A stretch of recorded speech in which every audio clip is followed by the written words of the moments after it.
Yasher Koach, Vivian. Evan and Vivian, thank you for focusing our attention on empathy, on equity, on love. Our Parsha, Kedoshim, includes many of the most important mitzvot of our Torah, and it also includes an eclectic mix of topics from fair weights and measures in the marketplace to the composition of clothing fabric, from sexual ethics, as you just described, to a ban on child sacrifice and a prohibition against speaking to ghosts. Your dad's characterizations of Leviticus aside, I actually think that this is anything but dry. And amidst the broad range of ideas, there is a through line that you both picked up on. And that is a series of mitzvot to treat our fellow human beings with dignity and with fairness. And as you taught us, Evan, it is to love the stranger. It is to not put a stumbling block before the blind. It is to not reap to the edges of our field so that the hungry can come and eat. And as you taught us, Vivian, it is to love our fellow human beings as we love ourselves.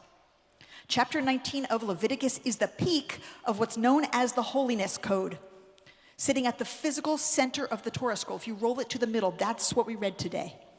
It opens, Vayedaber Adonai el Moshe lemor, daber el kol adat b'nei Yisrael ve'amarta aleihem, kedoshim tiyu ki kadosh ani Adonai Elohechem. God says to Moses, speak to all of the community of Israel and say to them, be holy, because I, Adonai, your God, am holy. Let's stop for a second and not take this for granted. You would expect in a religion that being holy has to do with activities that draw us near to God. Praying all day and night, maybe, or studying sacred texts, or performing rituals. When we speak about a holy person in other traditions today, say the Pope or the Dalai Lama, these are people who dedicate their time to contemplation or service of God, who wear special clothing, who live in special sanctified places, who are treated with reverence. Maybe they meditate or fast or chant special words. But in Leviticus, the list of what it means to be holy includes things that are totally different from that. Don't steal, don't lie, don't defraud your fellow person, don't hate, don't harm, don't bear a grudge or seek revenge. Treat your elders with respect, venerate your parents. Look out for the vulnerable, share what you have, and rather than set aside a rarefied leader or a set of acolytes as holy, in Torah, all of the people are holy. All of the people are explicitly gathered and addressed together. So what's the connection between these interpersonal mitzvot and holiness? Rabbi Zev Wolf of Zotomir, also known as Or HaMeir, says that all of the people were assembled because every one of them and every one of us has a role to play in making that connection between other people and God. We have, in the words of Kohelet Rabbah, quote, great power to liken the creature's form to that of the Creator. This means, Or HaMeir says, that we have, quote, the ability to perceive the sublime lights, to see only the divinity that is garbed there. In other words, what holiness means for the Jewish people is seeing the divine light that resides inside of every human being, and even every creature on the earth. And that's why holiness includes things like not hating. It's why holiness includes loving the stranger. It's why holiness includes not gossiping and putting Braille on elevator buttons, and why it includes running a homeless shelter and not mocking or shaming anyone. So for Jews, we draw near to God by focusing on other human beings, by honoring God's light within other human beings. Some of you may know that I was in Israel this week on a rabbinic delegation with J Street and Teruah, the rabbinic call for human rights. We listened to the stories of survivors of October 7th. We heard from the family members of hostages.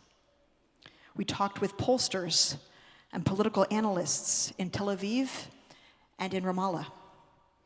We heard from a member of the Knesset and a spokesman for the IDF, and a leader of Achim Leneshek, which is Brothers and Sisters in Arms, an army reservist group that used to lead the democracy protests in Israel and now have organized a massive nationwide civil infrastructure for Israelis to provide for each other since October 7th. We sat with Jewish and Palestinian leaders of NGOs who are working urgently and desperately to provide humanitarian aid to Gaza, and who are working for human rights and shared society and two states and peace. We visited Hostage Square in Tel Aviv, and Nativ HaAsara, a moshav on the northern border of Gaza where 20 people were murdered on October 7th, as well as the Nova festival site, where a makeshift memorial has been created. We visited Khirbet Zanuta, a Palestinian village in the South Hebron Hills that was destroyed by settlers on October 28th. And we visited the home of a Palestinian human rights activist in that region. It was an incredibly packed, incredibly meaningful experience.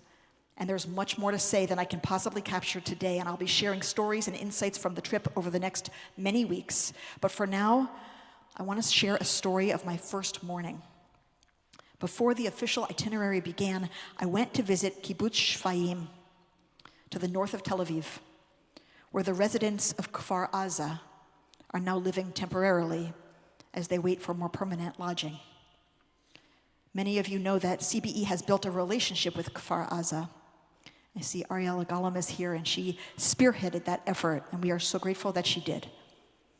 Kfar Aza is one of 3 kibbutzim that was the most destroyed on October 7th. So this last Monday morning, I got in a taxi in Tel Aviv to make my way north. And as the Bukhari driver told me all about his family members in Brighton Beach, while Ein Li Eretz Acheret played on the radio. Ein Li Eretz Acheret is a song by Gali Atari. It's become a popular anthem in Israel, particularly since October 7th. The words mean, "I have no other land." As that song was playing, as we were driving north, the 10 a.m. siren went off because it was Yom HaShoah, Holocaust Remembrance Day. And everywhere in the country, every car stops, every pedestrian stops, everyone at their workplaces and schools stop and stand in reverent silence as the siren sounds for 2 full minutes. So we're on the highway and we step into the median, and all the guys on their motorcycles and all the cab drivers and all the truck drivers stop and get out of their cars and stand in perfect stillness for a full 2 minutes, remembering the 6 million who died. And then the siren finishes and we all get back into our cars and drive away. And when I get to Shfaim, I sit with Leora, who tells me about hiding in her safe room with her 2 granddaughters for 35 hours on October 7th, with the battle raging all around them and terrorists fighting gun battles in their house. And one of her granddaughters using WhatsApp to guide the rescuers to know where to go and what to do. She tells me about her son Tal, who was the commander of the civil defense unit for Kfar Aza and was one of the first to respond to the attack and was shot dead. But as he lay dying, he managed to reach the neighboring kibbutz and warn them, and no one died in that kibbutz. And so Leora takes great comfort that he gave his life to save others. She sits next to Yuri, who tells his terrible and unbelievable story of survival on that day that involved jumping from his window to escape fire and smoke inhalation in his safe room, and then being kidnapped as a hostage, and then escaping his kidnappers and running barefoot in only his underwear, hiding in a bush until he was rescued. Before October 7th, as an assistant to the mayor of Kfar Aza, Yuri had dedicated himself to building an economic development center for Gaza, believing that most of the people of Gaza just want a better life, just want good schools and a place to go to work every day, and that one day there would be peace. He said that his view of Gazans was shattered on October 7th, but he said, quote, "We have no choice. We cannot keep killing each other. We have to find another way. Leora, sitting there hearing that, added, there needs to be a Palestinian state. I've never understood why we would think that only we would deserve a state. If we deserve it, they deserve it too. This was the very beginning of my trip. On Yom HaShoah, Holocaust Memorial Day, Jewish survivors of hate and bloodshed insisting on life and hope and peace, determined to get out of the loop of violence. Again and again, the people I talked to who lived through October 7th and the months since, people who experienced hate made deadly, said that their values did not change. They refused to hate. They refused to lose hope. They refused to support more killing in their name. This is true for Maoz Inon, a businessman whose parents both died on October 7th, whose story I will tell you on another day. And for Hila Fenlon, who'd hid in a shelter with 7 people in the dark with no air, no phone, no electricity, no internet, and yet said, quote, our values have not changed since October 7th. We should be more careful, but we should not change. We should still be seeking peace. It was true for Gilad Shoham, who spoke to us about his son Tal, who remains in captivity in Gaza, and his 2 grandchildren, Naveh and Yahel, who were also taken captive with their mom, but are home now. But he said, are not okay. Gilad was out protesting in the streets of Tel Aviv just hours after he met with us, calling for all Israelis to leave their homes and join him in the streets to demand that the government agree to a ceasefire deal that would free the hostages. It was true for my friend Malila, who I visited in Jerusalem, who told me about the grief circles of Israeli and Palestinian women that she's been organizing starting as early as October 10th, about the layers of sadness that these women are sharing with each other. So much sadness, she said, about how they are healing and witnessing each other despite all the forces that would keep them apart. What is this conversation you're having in the States? She asked me. It's crazy. It's like people don't understand that we all live here. And we are so intertwined. I heard it from a man who asked us not to use his name, but invited us to his home in the South Hebron Hills and told us a story that I will tell you another day about a moment in his life when he could have chosen hate and violence, but instead he chose to dedicate his life to nonviolence. I heard it from Nidal Fokaha of the Palestinian Peace Coalition in Ramallah, who said, the 2-state solution is the most viable option. It requires courageous compromise on both sides, but the one-state alternatives are not viable or relevant at all.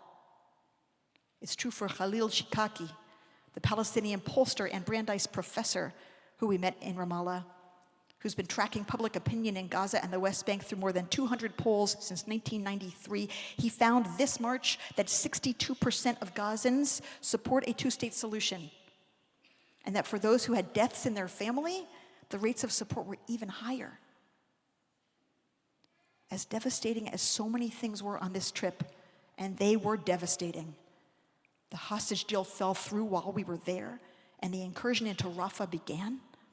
We talked to Israeli human rights leaders who were in desperation at their inability to help the people of Gaza, and we saw a line of trucks full of humanitarian aid that were waiting and unable to get in.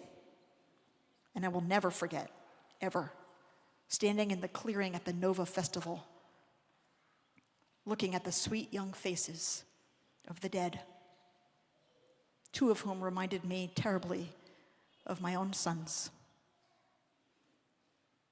But also, and just as importantly, I was reminded to listen first and always to the people who live there, who are working day in and day out to use their great power to perceive the sublime divine light in every creature. Those who are lifting up the humanity of the other, those who refuse to be bowed by this grueling, horrific war, who refuse to be hardened against one another, but who each in their own way persistently honor and work for life. We did not pretend that they are the majority. They are not. But they are the voices we need now. And they said to us that we are the voices they need now. That while their fellow countrymen and women are too traumatized and hardened to believe that a Palestinian state is feasible or desirable right now, they need us who have more distance to believe in them, to believe in their ability to find the light in one another across the great divide of hate. Tomorrow night is Yom HaZikaron, Israeli Memorial Day. And this year, it will be one of the saddest in history. At CBE, tomorrow night, we will be participating in the traditional ceremony that honors and remembers all Israeli dead.